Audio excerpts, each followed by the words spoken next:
Bonjour, le 12-13 dimanche, votre rendez-vous politique comme chaque dimanche à la même heure. Merci d'être avec nous, nous sommes en direct. La crise, évidemment, ça fait partie toujours des conversations des Français avec ces questions. Est-ce que ce qui se passe en Grèce ou en Italie peut avoir des conséquences en France et arriver en France? Quelles conséquences aussi peut-être pour la présidentielle? Ce sont des questions que je poserai à mon invité que je reçois aujourd'hui, Marine Le Pen, qui est la candidate du Front National pour la présidentielle. Bonjour Marine Le Pen, bonjour. Bienvenue, asseyez-vous, je vous en prie. Et cette question, justement, que je vais vous poser à vous en tant que candidate, mais peut-être aussi en tant que citoyenne, est-ce que la crise vous fait peur? Ça n'est pas la crise qui me fait peur, ce sont les dirigeants politiques parce qu'ils sont incapables de la juguler. C'est ça qui est particulièrement inquiétant. Nous allons nous retrouver dans 10 minutes avec vous, Marine Le Pen, pour le 12-13 dimanche, juste après l'actualité dans vos régions. A tout de suite. Le 12-13 dimanche, le rendez-vous politique de France 3, tous les dimanches à la mi-journée. Et ce midi, Marine Le Pen est mon invitée, présidente du Front National, candidate à la présidentielle. Et on a l'habitude de commencer par un événement qui a marqué la semaine. On va voir deux visages. Georges Papandréou, le Premier ministre grec, qui a disparu du paysage, et puis Silvio Berlusconi, qui a démissionné hier. Est-ce que ça vous attriste, le départ de Papandréou et de Berlusconi, ou est-ce que ça vous rassure ? Non, mais ça ne m'attriste pas parce que l'un est socialiste et l'autre était la copie conforme de Nicolas Sarkozy. Ce qui, en revanche, est extrêmement grave. Et j'attire l'attention des Français sur ce sujet. C'est qu'on a vu être nommés en l'espace de quelques jours M. Draghi, M. Papademos et M. Monti, qui semble-t-il va prendre la succession de M. Berlusconi. Or, ces trois personnes sont intimement liées avec les marchés financiers. Ils sont intimement liés avec les structures de l'Union européenne, c'est-à-dire qu'on assiste aujourd'hui à la mort de la démocratie et à des marchés financiers qui, avec l'aide des structures européennes, imposent leur personnel à la tête des pays européens. Et ça, c'est particulièrement inquiétant. Mais dans le contexte-là, est-ce que ça n'est pas rassurant plutôt ? Moi, monsieur, quand la liberté s'éloigne, je ne trouve ça jamais rassurant. Quand le pouvoir des puissances financières est renforcé, je ne trouve pas cela rassurant du tout. Je trouve au contraire qu'on entre dans un monde où en réalité la démocratie n'existe plus, où ce ne sont plus les peuples qui décident, où la politique a définitivement perdu la main et où ce sont ces puissances financières qui demain vont décider à quelle sauce vont être croqués les peuples. Au passage, vous avez remarqué qu'en Grèce, Papandréou est parti, un nouveau gouvernement d'union nationale s'est institué sans passer par des élections et l'extrême droite fait son retour en Grèce au gouvernement. Qu'est-ce que vous en pensez ? Je pense qu'ils font un gouvernement d'union nationale pour mieux faire passer la pilule de l'origine de M. Papademos. M. Papademos... Donc là, c'est plutôt une bonne nouvelle pour vous. M. Papademos, il a été à la tête de la Banque centrale grecque pendant les 8 années qui ont précédé l'entrée de la Grèce dans l'Union européenne. Il a donc contribué très directement à maquiller les comptes de la Grèce pour permettre son entrée dans l'Union européenne. Je ne suis pas sûr que ce soit profondément un gage pour l'avenir. Marine Le Pen, alors on va parler de ce qui se passe en France. C'est la crise aussi. Et quand on voit ce qui se passe en Grèce et en Italie, il y a une question que les Français ont en tête. Est-ce que ça peut aussi arriver en France? Ou plus exactement, est-ce que ça peut bousculer la fin du quinquennat de Nicolas Sarkozy et même percuter la campagne présidentielle? C'est déjà le cas, non? Bien sûr que ça peut arriver. Mais jusqu'où? Non, mais bien sûr que ça peut arriver en France. Mais c'est pas ça peut. Ça va. Le problème, c'est qu'il y a un caractère inéluctable à la dégradation de la situation. Vous remarquerez que les taux d'intérêt italiens et les taux d'intérêt français, qui ne sont certes pas au même niveau, mais évoluent exactement selon la même courbe. Donc l'effet domino que j'avais prévu depuis de nombreux mois s'est déroulé exactement comme je l'avais prévu. Mais politiquement, ça peut avoir quelles conséquences ? Parce qu'on est en campagne présidentielle, on a vu qu'en Italie, en Grèce, ça avait des conséquences politiquement. Oui. Est-ce qu'en France, ça peut avoir des conséquences politiques? Oui, je pense que ça peut avoir des conséquences politiques parce que les Français vont enfin comprendre qu'ils ont peut-être non que deux choix en réalité. Le premier choix, c'est celui de Nicolas Sarkozy et de François Hollande. Puisqu'ils sont d'accord pour sauver l'euro à tout prix, y compris au prix du sacrifice des peuples, ils sont d'accord pour la rigueur, ils sont d'accord pour l'avancée vers un fédéralisme européen, ils sont d'accord pour que la politique continue à se retirer au bénéfice des grandes puissances financières. Et puis il y a un autre choix, qui est le choix de la nation, qui est le choix de la liberté, qui est le choix de la souveraineté, et que je porte, qui est le choix d'arracher notre pays au monopole des marchés financiers pour lui rendre, encore une fois, la possibilité d'agir sur son avenir. Et sortir de l'euro. Ça, c'est votre leitmotiv. Mais est-ce que vous pensez que si c'était aussi simple, ça ne serait pas déjà fait ou que peut-être d'autres n'auraient pas eu l'idée? Vous savez ce que c'est qu'une idéologie? Il y a des gens qui fonctionnent en vertu d'une idéologie. C'est le cas de M. Sarkozy et de M. Hollande. L'euro est une idéologie et ils veulent sauver le dogme. Ils ne s'intéressent pas au chômage, à la manière dont le peuple peut souffrir des conséquences de leur choix. Il faut à tout prix sauver l'euro. Mais il faut aussi à tout prix, dans leur esprit, le sauver pour ne pas que soient pointés du doigt les responsables de la construction européenne. Mais sortir de l'euro, c'est pas... Vous savez, ça inquiète les Français aussi. Ils disent après l'euro, le chaos. Mais monsieur, c'est faux. Ça, c'est ce qu'essayent de nous faire croire ceux qui veulent, encore une fois, aller au bout de cette folie qu'a constitué l'euro. Moi, je veux fermer la parenthèse. Je pense que l'euro va mourir. Je veux donc anticiper l'effondrement de l'euro plutôt que de subir l'effondrement de l'euro. Je suis rejoint aujourd'hui par toute une série d'économistes français, par toute une série de prix Nobel d'économie américains qui disent précisément la même chose que moi. Il faut planifier et organiser maintenant la sortie de l'euro avant le chaos dont vous parlez et dont, permettez-moi, mais on s'aperçoit tout de même des prémices. Par contre, il y a quelqu'un qui n'est pas d'accord avec vous. Et c'est une voix qui compte aussi, c'est Laurence Parisot, la numéro 1 du MEDEF, vous savez, qui a sorti un piège bleu marine, puisqu'elle vous attaque dans ce livre. Avec Marine Le Pen au pouvoir, dit-elle, la France serait ruinée en 6 à 8 mois. C'est quand même une voix importante qui compte. Madame Parisot est le patron des entreprises du CAC 40. Par conséquent, que les entreprises du CAC 40 soient en désaccord avec mon projet, j'allais dire que presque c'est une caution que mon projet va dans le bon sens. Parce que, évidemment, ils sont les seuls à bénéficier de la mondialisation. Ils sont les seuls à bénéficier de l'euro. C'est les 1% qui se sont gavés pendant des années, pendant que le peuple, lui, payait la facture. C'est tout à fait normal qu'elle soit contre moi. Mais encore une fois, c'est une médaille de vertu au revers de ma veste. Alors, toujours à propos de la France, vous savez que la Commission européenne estime que la croissance en France en 2012 va être encore plus bas, probablement que les 1% que prévoit le gouvernement, probablement 0,6, d'autres parlent même de récession. Donc, il va falloir trouver de l'argent. Est-ce qu'il faut limiter les dépenses ou augmenter les impôts ? Oh non, il faut limiter les dépenses, mais pas de la manière dont le fait Nicolas Sarkozy. Il y a des gaspillages monstrueux en France. Mais il y a aussi Mais écoutez, on verse... D'abord le coût de l'immigration. Bon, Monsieur Lolland, professeur, dit 70 milliards. Deuxièmement, arrêter les plans de renflouement à la Grèce, au Portugal, à l'Irlande, parce que on ne cesse d'emprunter pour aller verser de l'argent à des pays dont on sait que jamais ils ne nous les rembourseront. Il y a 7 milliards d'euros par an qu'on verse à l'Union européenne, cash, qu'ils ne nous rendent jamais. Et il y a surtout, monsieur, un problème essentiel. Notre pays est pillé. La France est pillée depuis des années. Voilà. Elle est pillée par les marchés financiers. Je signale aux Français que nous avons versé depuis 1973 1300 milliards d'euros d'intérêts alors que notre dette est évaluée à 1700 milliards d'euros. Non, pas seulement. Non, mais vous dites... Elle est pillée, monsieur, par la corruption de nos élites. Elle est pillée par des voyous qui se font sur la base de faux documents, qui obtiennent toute une série d'aides sociales, retirant donc à ceux qui en ont réellement besoin et qui y ont droit la solidarité nationale. Mais vous dites limiter les dépenses plutôt qu'augmenter les impôts. Mais pourquoi ne pas augmenter les impôts des plus riches? Puisque vous disiez tout à l'heure, les 1% du CAC 40 qui bénéficient du système, en gros. Pourquoi monsieur, eux ne pourraient pas payer plus? Mais il n'y a aucun problème. Tout le problème, et ça je le mettrai en œuvre, c'est de leur faire vraiment payer les impôts. Parce que quand M. Sarkozy nous dit on augmente l'impôt sur les sociétés, sur les entreprises qui font plus de 250 millions. Bon, très bien. Sauf que vous pourrez le mettre à 90%, ce taux d'imposition. Ils ne le payent pas.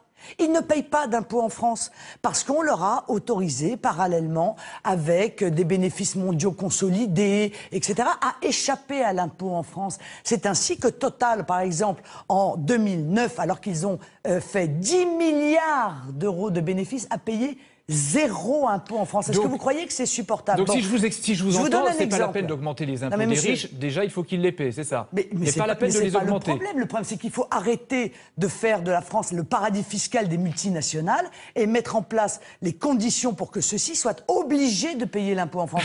Regardez, il y a eu quelque chose de très révélateur dans le dernier cure d'austérité. Bon, on a augmenté la TVA. J'allais y venir justement. Voilà, on a augmenté la TVA pour les restaurateurs, pour les travaux, etc. On touche là mais plein pot des PME, des petites entreprises, ceux dont on sait pourtant qu'ils peuvent créer l'emploi, et les 2% de taxes qu'on avait fixées sur les hôtels de luxe, on l'a retiré. Parce que sous la pression des amis... les 2% pour les hôtels de luxe. Mais évidemment, sous la pression des amis du pouvoir, immédiatement, on a retiré ce qui représentait d'ailleurs une somme dérisoire pour des hôtels de luxe. Alors, une nouvelle fois, les plus, en l'occurrence, les plus riches s'en tirent bien, mais en revanche, les restaurateurs, les petits PME, les commerçants, les artisans, eux, ils vont payer la facture. Vous sentez bien qu'il y a quand même une injustice majeure. Une autre question. Est-ce qu'il faut continuer la politique du non-remplacement d'un fonctionnaire sur deux? Et au contraire, est-ce qu'il faut donner la priorité à l'embauche de 60 000 enseignants dans l'éducation nationale, comme François Hollande le propose? Évidemment que non. Mais enfin, M. Hollande, pour faire des dépenses, lui, c'est ça, il sait faire ça très bien. On l'a vu d'ailleurs dans son département. C'est le champion de la dette. Il a augmenté de 26% la dette dans son département depuis qu'il est arrivé à la tête du département. Donc les 60 000 postes dans l'éducation, vous dites non? Évidemment que non. Mais il faut séparer les fonctionnaires d'État et la fonction territoriale. Voilà. Je crois qu'il y a deux politiques très différentes à faire pour la simple et bonne raison. C'est qu'aujourd'hui, on baisse les fonctionnaires d'État. Et d'ailleurs, ça a un coût social très lourd. Parce que quand vous supprimez un policier, on vous dit vous faites l'économie d'un salaire. Certes. Mais ce qu'on ne vous dit pas, c'est que ça aggrave considérablement le coût pour la société de l'absence de ce policier.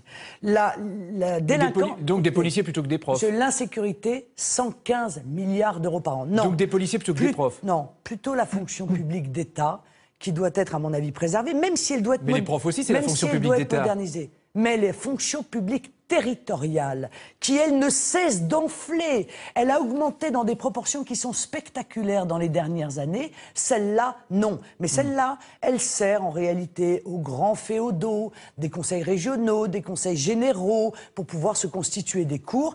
Mais en l'occurrence, les policiers, les médecins, les infirmières, tout cela doit être... Mais pas les profs. Évidemment, mais les professeurs aussi, moi je pense, j'ai dit très clairement que j'arrêterais la baisse du nombre des fonctionnaires dans l'éducation nationale. Maintenant, monsieur, permettez-moi de dire quand même, parce qu'il faut la vérité à tout le monde, qu'il va aussi falloir qu'un certain nombre de gens qui manifestement ne sont pas, et je ne parle pas des professeurs, je parle en l'occurrence aussi des policiers qui ne sont pas sur le terrain, y aillent. Alors, parce qu'il y a des gens qui sont en détachement, des milliers de personnes qui sont en détachement, on ne sait pas pourquoi. Deux questions maintenant, pour ou contre, simplement. Nicolas Sarkozy propose de faire du 11 novembre une date de commémoration de tous ceux qui sont tombés au front, de tous les soldats morts au front. Vous êtes pour ou contre? Contre. Pourquoi? Parce qu'on voit bien que c'est encore l'américanisation. On veut faire un Memorial Day comme Obama. La Première Guerre mondiale a une spécificité, et justement parce qu'il n'y a plus de témoins, il faut qu'elle conserve sa spécificité, sinon cette partie de notre mémoire disparaîtra dans un grand ensemble où nos enfants n'arriveront plus à savoir précisément ce qui s'y est passé. Et puis une image, des intégristes catholiques ont manifesté jeudi à Rennes contre une pièce de théâtre qu'ils jugent blasphématoire. On a vu ces scènes-là aussi à Paris. Est-ce que vous êtes pour ou contre ce genre de manifestation? Excusez-moi, mais on se pose pas la question quand ce sont des syndicalistes, quand ce sont des retraités. Non mais là, en l'occurrence. Non mais est-ce qu'on a le droit de manifester ou pas? Mais je vous pose la question, est-ce que ce genre de manifestation... En France, on a le droit de manifester sous un certain nombre de réserves. Donc là, c'est une manifestation comme une autre. L'autorisation, évidemment, l'autorisation demandée à la préfecture de pouvoir manifester. Par conséquent, je ne vois pas pourquoi on limiterait le droit de manifester à certaines catégories de la population. Ce serait quand même assez fort. D'autres questions, Marine Le Pen, en prévision 2012. Et on va accueillir pour ça Jérôme Dorville, le chef du service politique de France 3. Je rappelle quand même d'ailleurs que... vous allez pouvoir le dire tout à l'heure. Bonjour Jérôme. Vous vouliez dire un mot, Marine Le Pen? Oui, je rappelle quand même que la manifestation s'est faite parce que ces gens sont scandalisés. Et je peux quand même les comprendre, parce que se multiplient dans notre pays des pièces de théâtre, et sous prétexte d'œuvres d'art, eh bien, on met des crucifix dans de l'urine, on jette des excréments sur le visage de Jésus-Christ. Bon. Moi, si vous voulez, il y a la liberté totale d'expression. C'est plutôt un bijou, c'est ça? Non, c'est pas vrai. Non, monsieur, c'est pas un bijou. Non, monsieur. Excusez-moi, j'ai aussi le droit, éventuellement, d'être croyante. On a le droit. On a encore le droit ou pas en France d'être catholique? Non, mais je pose la question parce que je finis par me poser la question, voyez-vous. Bon. Et votre réflexion vient d'ailleurs de me confirmer dans cette dérive. Jérôme. Bonjour Marine Le Pen. Bonjour. On est à 5 mois de l'élection présidentielle, du premier tour en tout cas, et dans les sondages, c'est un petit peu l'été indien pour Nicolas Sarkozy, 6 à 8 points de plus de confiance. Est-ce que malgré tout, la crise n'est pas en train de profiter au chef de l'État ? Non, je ne le crois pas. Je crois qu'à chaque fois qu'il y a un sommet, si vous voulez, on voit une montée de la popularité de Nicolas Sarkozy pour la simple bonne raison, c'est que à chaque fois, il dit qu'il a sauvé l'Europe, qu'il a sauvé l'euro. Il n'y a qu'un malheur, c'est qu'à chaque fois, c'est faux. Et les sommets se multiplient et les sommets démontrent que les propositions et les choix qui sont faits par Nicolas Sarkozy sont non seulement mauvais et sont appliqués de manière très brutale au peuple français, mais qu'ils ne résolvent en aucune manière les difficultés liées à la crise. Justement, sur l'euro, on vous a entendu, vous plaidez pour une sortie concertée de l'euro, programmée. Néanmoins, les sondages d'opinion montrent que les Français sont très réticents à cette idée. 2 Français sur 3, en général, sont contre cette sortie de l'euro. D'ailleurs, les Grecs aussi étaient contre. Qu'est-ce que ça vous inspire ? Eh bien, ça m'inspire exactement la même chose que les sondages qui ont précédé le vote sur la Constitution européenne en 2005. Là, tout le monde était pour. Alors, je ne vous parle même pas des élites politique, médiatique, là c'était du 98%, il n'y avait pas une personne qui était contre. Bon, les sondages disaient que les Français allaient voter massivement pour la Constitution européenne, ils ont fini par voter contre. Et pourquoi, est-ce que ça n'est pas anxiogène de dire aux Français on va sortir de l'euro ? Non, ce qui est anxiogène, et volontairement, c'est le discours d'enfumage que porte le gouvernement français. On cherche à faire peur aux Français pour les empêcher de penser à une autre solution que celle qui consiste à se faire éplucher pour pouvoir sauver l'euro. Et c'était la même chose, souvenez-vous, pendant le débat sur la Constitution. On nous avait dit que si les Français votaient non, ça allait être la période glaciaire, que le soleil allait s'éteindre, que ce serait un drame économique. Et en réalité, évidemment, rien de tout cela ne s'est passé. Vous me direz, au passage, on a trahi la parole des Français. Bon. Vous êtes une candidate souverainiste. Les Allemands, ils sont pour la sortie de l'euro, je vous signale. Vous êtes une candidate souverainiste. Il y a beaucoup de concurrence sur ce créneau. Il y a Jean-Luc Mélenchon. Jean-Luc Mélenchon, souverainiste. Jean-Pierre Non, il n'est pas souverainiste. Ah non, je ne crois pas du tout. Dites-lui ça, il va sauter au plafond. Il est favorable également à la sortie de l'euro, Jean-Luc Mélenchon. Non, pas du tout. Pas du tout, monsieur. Absolument pas. Monsieur Mélenchon n'est pas du tout pour la sortie de l'euro. Non, en aucune manière. Il vous fait concurrence d'une certaine façon, Jean-Luc Mélenchon ? Bah non, puisque par définition, il n'apporte pas du tout les mêmes solutions que moi. Ces solutions se rapprochent d'ailleurs beaucoup, il faut bien le dire, à quelques nuances près, quand même de la pensée générale, de la pensée unique. Il cogne très fort sur ses partenaires, sur ses futurs alliés éventuels, les socialistes et les Verts. C'est pousse-toi de là que je m'y mette. Ça, c'est le principe de la politique. On critique évidemment ceux dont on pense que chez eux, il y a un petit espace électoral à acquérir. Bon. Alors, vous allez présenter la semaine prochaine votre projet présidentiel. On voit bien que dans votre campagne, vous prenez fait et cause pour les fonctionnaires, pour les enseignants. Vous dénoncez fortement les banques, les entreprises aussi du CAC 40. Est-ce que vous nous préparez un projet étatiste ? Non. Je propose un projet national. Et je suis évidemment, effectivement, la seule à avoir une vision nationale de l'avenir. Je pense que la mondialisation a été une immense escroquerie, qu'elle a été une ruine, qu'elle a été qu'elle a eu pour conséquence l'effondrement, l'affadissement de notre identité, qu'on nous a désarmés face à cette mondialisation. Et moi, je crois que la structure nationale est la plus à même pour assurer la sécurité, la prospérité et défendre l'identité des peuples. Et je suis pour un État fort, un État stratège, mais qui permette justement une économie libre, c'est-à-dire que l'État est là pour réguler les abus et les excès d'une économie qui, encore une fois, est devenue notre maître. Or, je crois que le maître, c'est le peuple. Marine Le Pen, je voudrais vous montrer un extrait d'un reportage d'Anne-Gaëlle Matoxi qui a suivi votre père Jean-Marie Le Pen en campagne. Et vous allez le voir, il est toujours très fortement impliqué dans la campagne. Il est sur les routes de France. J'aide la campagne électorale de Marine. Je suis un supplétif. Un supplétif omniprésent. Si sur le fond, Jean-Marie Le Pen suit le programme du parti, sur la forme, il fait du Le Pen pur et dur, toujours à la limite du dérapage. C'est à Roubaix, il y a déjà une majorité. Les Français sont en minorité. Donc le jour où il y aura des élections, si la charia est décidée, on imposera la charia. Et vous sortirez avec des voiles, mesdames. Marine Le Pen, il n'est pas un petit peu encombrant de temps en temps, Jean-Marie Le Pen, pour vous ?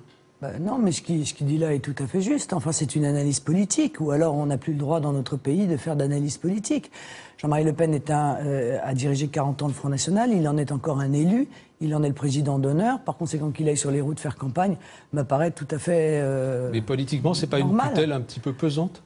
Non, je ne crois pas du tout. Jean-Marie Le Pen est Jean-Marie Le Pen. On ne va pas découvrir ça 60 ans après son entrée en politique tout de même.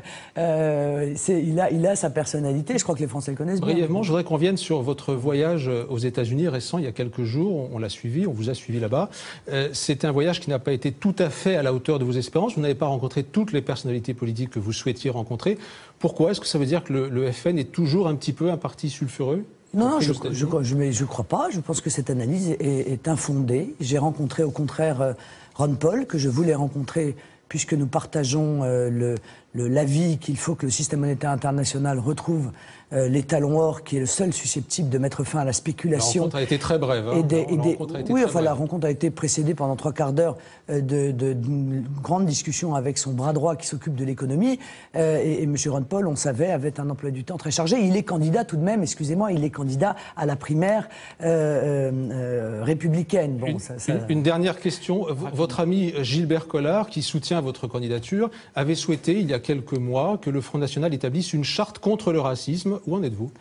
Écoutez, par définition, dans les statuts du Front National depuis le départ, nous disons que le Front National est un parti qui défend tous les Français, quelle que soit leur race, leur religion, leur origine, et par conséquent, on peut la faire en plus si c'est nécessaire, mais je ne crois pas que ce soit nécessaire. Merci Jérôme pour ces questions. Il est l'heure maintenant, largement l'heure de faire le point sur l'actualité à la mi-journée. On va recevoir Catherine Matoche maintenant. Catherine, l'actualité à la mi-journée. Oui, bonjour Francis, bonjour Marine Le Pen. L'actualité de ce dimanche, on l'a suffisamment dit, est largement dominée par l'Italie en pleine transformation. Silvio Berlusconi a quitté le pouvoir, un départ hier soir pas très glorieux, sous les huées. Il y a eu des airs de fête toute la nuit à Rome. Peggy Moget. Il vient de remettre sa démission et il continue de parader devant une foule qui pourtant le conspue. Rentre chez toi, crie cet Italien. Toute la nuit à Rome, les manifestants ont crié leur joie devant les différents centres du pouvoir. Tel ce député, l'ex-juge Di Pietro, opposant de toujours de Silvio Berlusconi. Champagne, liesse. On danse dans les rues et on chante aussi un Alléluia improvisé. Pour tous ces Italiens, c'est un soir de victoire. On a vraiment besoin de redémarrer, recommencer, parce que le pays, il est vraiment, on peut dire, défoncé. C'est comme si le pays se libérait une fois de plus. Enfin, ce voleur va s'en aller. Ce matin, le visage du cavaliere déchu, les traits tirés s'affichent dans tous les journaux. La presse lui fait ses adieux, la fin de 17 ans de règne. J'espère que nous allons maintenant sortir de cette crise grâce à un nouveau gouvernement. Car l'Italie n'est pas sortie d'affaire. Derrière cette porte, le président Giorgio Napolitano continue ses consultations avant de désigner le successeur de Silvio Berlusconi. Sauf énorme surprise, ce sera Mario Monti. Alors, avec nous en direct de Rome, notre envoyée spéciale, Sandrine Fedel, bonjour. Sandrine, Silvio Berlusconi est parti, mais ça ne suffit pas. Parce que d'ici demain, les nouvelles autorités italiennes ont la difficile mission de rassurer les marchés. Oui, jamais la formation, ou rarement la formation d'un gouvernement n'aura été aussi rapide ici en Italie. Alors ce marathon de consultation a lieu en ce moment même, derrière moi, au Quirinal, c'est le palais de la présidence. Le président de la République, garant de la Constitution, Giorgio Napolitano, a entamé des consultations avec le président du Sénat, avec le président du Conseil. Tout ça, évidemment, c'est pour avoir un gouvernement prêt le plus rapidement possible. Alors, sauf surprise, Mario Monti, l'ancien commissaire européen, devrait être désigné président du Conseil à la place de Silvio Berlusconi. Ce soir, on l'espère, tard dans la soirée. Le président espère avec cette nouvelle rassurer les marchés financiers qui avaient fortement attaqué la dette italienne la semaine dernière, lui faisant atteindre un niveau jugé insoutenable. Merci beaucoup Sandrine. Tout à l'heure Francis, vous parliez des indignés à New York. À noter le retour des indignés dans le cœur de Barcelone d'où était parti le mouvement en mai dernier. Les indignés ont cette fois-ci installé un point d'information sur la place de Catalogne en vue des élections législatives espagnoles du 20 novembre. Les indignés assurent qu'ils ne donnent aucune consigne de vote mais continuent à réclamer un changement de société. Ces violences en Syrie, juste après la décision de la Ligue arabe de suspendre de ses rangs ce pays, les manifestants fidèles au régime de Bachar al-Assad ont pris pour cible plusieurs ambassades. Celle de l'Arabie saoudite a été attaquée, saccagée à plus de 300 km au nord de Damas, à l'attaquer précisément. Des attaques similaires ont visé le consulat de Turquie mais cette information est toujours à prendre au conditionnel, le centre culturel français. Marine Le Pen, il est clair que la pression s'accentue très fort sur le régime syrien. Bachar al-Assad doit-il partir ? Ça, c'est au peuple syrien de le décider, permettez-moi. Bon, ce qui est sûr, c'est qu'il y a un effet de contagion qui a aussi la conséquence de l'intervention directe en Libye. Hein. Moi, ce que j'espère, c'est que les Syriens arriveront par la diplomatie à accéder à un fonctionnement démocratique.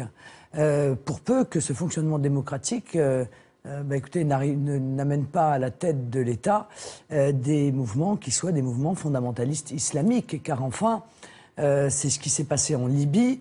On a vu qu'il n'y a même pas eu d'élection et que la charia a été mise en œuvre dès le premier jour par le président du CNT, dont je rappelle tout de même qu'il était le responsable de la condamnation à mort des infirmières bulgares. Vous voyez que les ennemis d'hier sont devenus, pour le gouvernement français, les amis d'aujourd'hui. En tout cas, pour le moment, le régime de Bachar al-Assad tire sur les manifestants et fait des manifestations où il y a des victimes chaque jour.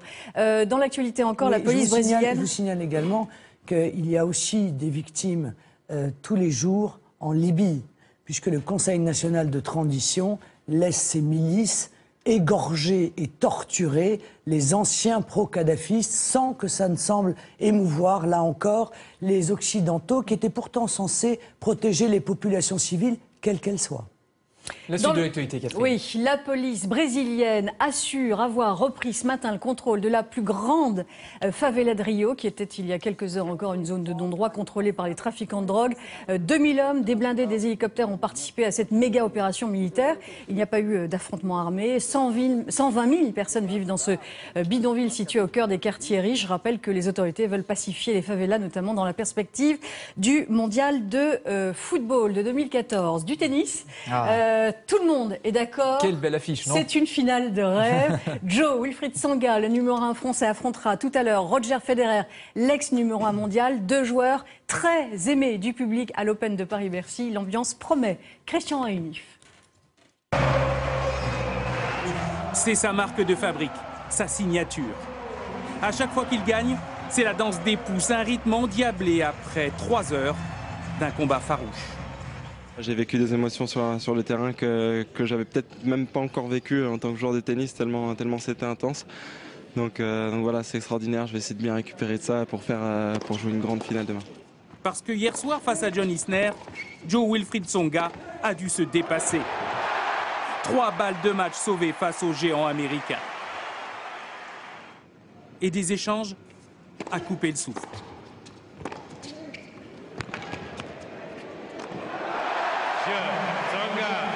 Score final, 3-6, 7-6, 7-6.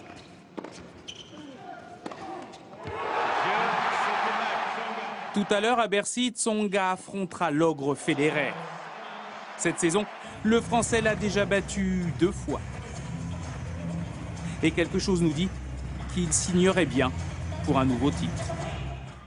Voilà. Eh bien, merci Catherine. Vous suivrez le match, mais vous revenez quand même pour le 19-20 ce soir. Hein. À tout à l'heure, Catherine. Soir, Marine Le Pen, on va parler du chômage, vous l'évoquiez tout à l'heure, qui atteint 9% de la population active en France, plus de 4 millions de chômeurs, des entreprises qui s'inquiètent pour leur avenir. Et là, c'est une question, vous allez voir, qui va vous être posée par Olivier Biscay, le directeur des rédactions du groupe Nice Matin.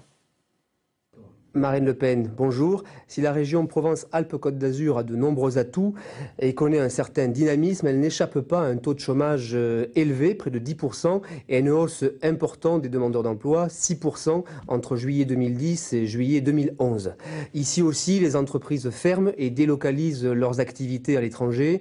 Ici aussi, les jeunes diplômés multiplient les petits boulots et les retraités disent avoir des fins de mois difficiles. Nos reportages sur le terrain illustrent d'ailleurs souvent une grande précarité et une soif de réponses concrètes pour leur venir en aide. Alors concret, votre programme économique l'est-il vraiment? Et mis à part l'hypothétique retour à la monnaie nationale que vous défendez bec et ongle, avez-vous réellement un programme économique et serait-il capable de répondre efficacement aux problèmes des Français? Voilà, la question est claire, donc réponse claire. Ce programme économique fait 40 pages, il est sur le site internet du Front National, il est éminemment détaillé et il s'appuie de manière tout à fait crédible et cohérente sur un projet qui, encore une fois, vise à redonner à la France la possibilité d'oxygéner son économie. Notre monnaie est trop forte. Vous savez, moi, si je veux le retour à la monnaie nationale, c'est parce que je suis pragmatique. L'euro fort a tué notre économie. Elle a plombé nos exportations. Il a poussé les entreprises à délocaliser. Donc, agir sur la monnaie, comme le font les États-Unis. Mais c'est d'abord ça, c'est toujours la monnaie. Par exemple, les jeunes qui sont dans la précarité, ça existe aussi. Excusez-moi, permettez-moi, monsieur. Il faut que j'aille quand même au bout de mon explication. Mais je vais essayer de vous demander d'abord, parce qu'en général, quand on dit d'abord, c'est qu'il y a quelque chose après. Oui. D'abord. Deuxièmement, et dans le même temps, la mise en place de protection aux frontières. Pourquoi? Parce que nous sommes en concurrence déloyale avec des pays à très bas coût de production. Nos entreprises ne peuvent pas mener cette bataille. On les en empêche. On leur fait peser sur eux non seulement une fiscalité, une bureaucratie très lourde, mais on multiplie les normes européennes. Mais en revanche, on fait entrer des produits à très bas coût qui, eux, ne respectent aucune règle de protection sociale, aucune règle sanitaire, aucune règle de sécurité. Et par conséquent, ce protectionnisme intelligent à nos frontières est absolument essentiel. 3, une fiscalité, comme je vous le disais tout à l'heure, qui soit beaucoup plus juste, c'est-à-dire un IS progressif pour les entreprises qui permettent d'alléger la charge sur les PME, PMI, en fonction évidemment de leur activité, de la puissance de leur activité, et l'alourdissent et surtout le fasse payer sur les grands groupes. Alors quand il y a un d'abord, il y a un ensuite, et ensuite la question c'est le logement. Vous savez que c'est un problème pour les Français aussi, 3 600 000 de mal logés en France, 10 millions de Français qui ont du mal à trouver un toit globalement. Est-ce qu'il faut relancer, par exemple, c'était un élément concret, la construction de logements sociaux? Monsieur, il y a à Nice, là, hein, pas très très loin, il y a Monte-Carlo. Monte-Carlo, il y a ce qu'on appelle la préférence monégasque. La préférence monégasque, ça consiste à accorder aux habitants de Monte-Carlo une priorité d'accès à l'emploi et une priorité d'accès au logement. Et vous trouvez ça bien? Mais c'est exactement ce que je veux voir mettre en œuvre. Parce que, monsieur, il y a un moment donné, voyez-vous, on va m'expliquer comment, alors qu'il y a 1 200 000 foyers qui sont en attente d'un logement social, comment peut-on faire rentrer 200 000 étrangers légaux par an? Où est-ce qu'on les loge? Et quand Laurent Wauquiez dit il faut réserver les logements sociaux aux gens qui travaillent, ça y ressemble un peu? Non, il faut réserver les logements sociaux aux Français. Voilà. Mais où on loge-t-on les 200 000 étrangers légaux que Nicolas Sarkozy fait entrer chaque année? Où les loge-t-on? Mais s'ils n'ont pas de logement, c'est quoi l'alternative? Ils sont dans la rue? Non, l'alternative, c'est de leur dire de ne pas venir. Parce que l'alternative, c'est de leur expliquer qu'en France, la priorité citoyenne consiste à accorder un accès privilégié au logement, et particulièrement, il faut bien le dire, au logement social, aux Français. Parce que si on réserve le logement social aux immigrés, eh bien, évidemment, vous comprenez bien que le marché privé, qui est un marché, monte et que les Français n'arrivent plus à se loger. Alors, je vous entends parler de logement, de solidarité aussi, hein, c'est ce que vous disiez. Et puis, il y a dans la campagne électorale cette affiche qu'on va voir, qui est éditée par les jeunes du Front National. Voilà, vous la voyez, hein, c'est une affiche qui vient de sortir. Une France coupée en deux. Vous dites que vous voulez rassembler la France. Est-ce que c'est pas une France coupée en deux, là, qu'on voit plutôt? Non, ça c'est la France actuelle et ça c'est celle qu'on veut faire. Vous voyez, la France actuelle de la pauvreté, de l'insécurité, de la paupérisation, de l'explosion du chômage, de la disparition du système de protection sociale. C'est aussi caricatural que ça?